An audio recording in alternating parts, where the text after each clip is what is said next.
sebab biara katalika wawa kang kaya mangkono katitik wis karo tanggaping sasmita genduk ayu ika ngrukepi netepi jejering garawa estri satata perang tumumbul amari kelumang nyaya konjema bertolo nukani kembang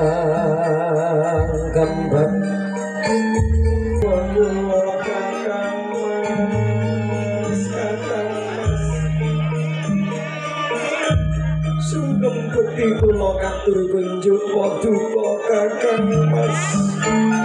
kene diaje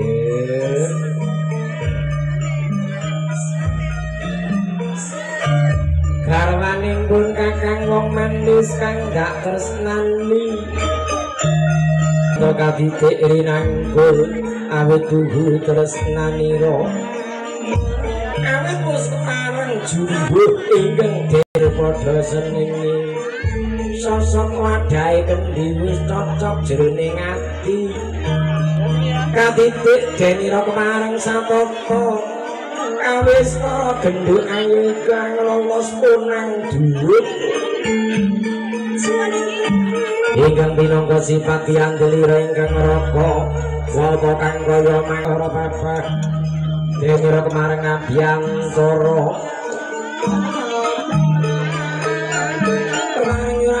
kita kadanira Bapak Sunarto dalah Ibu Sukati tumungkul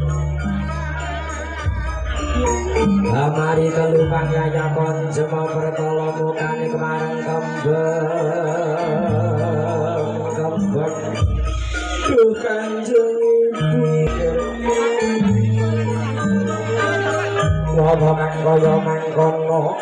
denira kemareng ngaturaken sungkem bektinira awit samono inget duk rikala kinandhuken Ibu Nawa Candra desa Hari laminira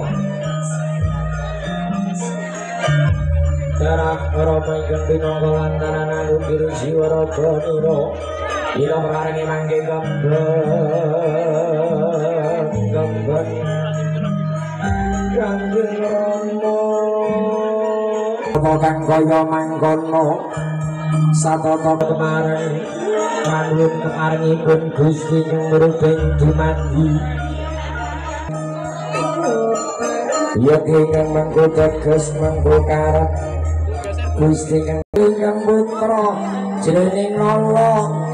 manwun keparenging Gusti Kang Rubeng dumadi denira kemareng mangun bebrayan tinggal pangyaya pindha hambung sagebyaring kadhip mila kemareng daya-daya rikanggahaning manggi ingkang raka jenderal kemareng kadherekaken mapan lenggah mrik dampar kencana rinengga ya kursi gading rinengga jana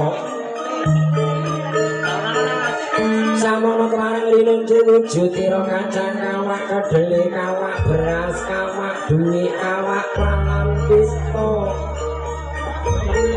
pralampita mengkaguna kaya peparing ingkang raka umrit juguna kaya peparing ingkang raka satata katampi dening genduk ayu ika Rinegem lon-lon bomalon kasuwunaken paseksan kunjuk Bapak Narada sekalian duh Kanjeng Rama Kanjeng Ibu nyuwun paseksan paduka Kanjeng Rama Kanjeng Ibu wujudira buga jenar apa kok werdinira buga kewarengan mastani jenar kuning esti ning penggalih angalapse kemarenging Gusti ingkang Rubeng dumadi ugi pikantuk ing ciptaning kamulyan kanugrahan katentreman satata kami soro saking Mandrawa monggo kakang mas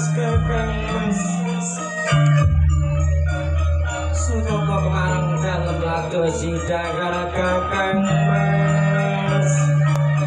iki wong ayu apa kang kaya mangkono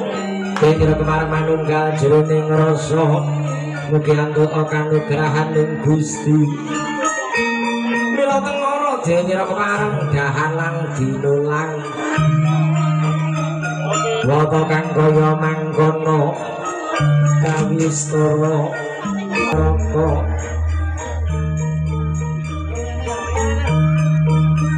monggo kakang Mas iki wong ayu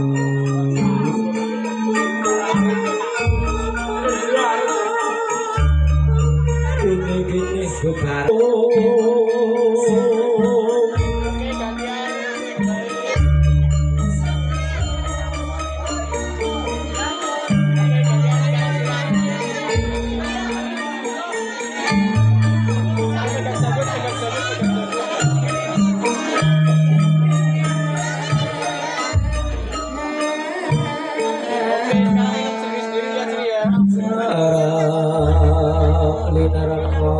Wistara dene kemarang ngedapi kembul bijana gendra wima manggang mangke sari-sarine dedaharan jangkepira sari-sarine dirita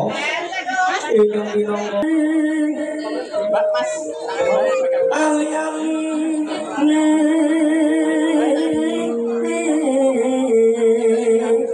solehku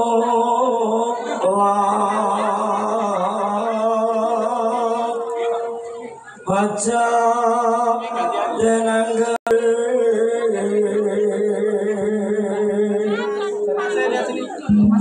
ulama tanah melu among ati kang sanggo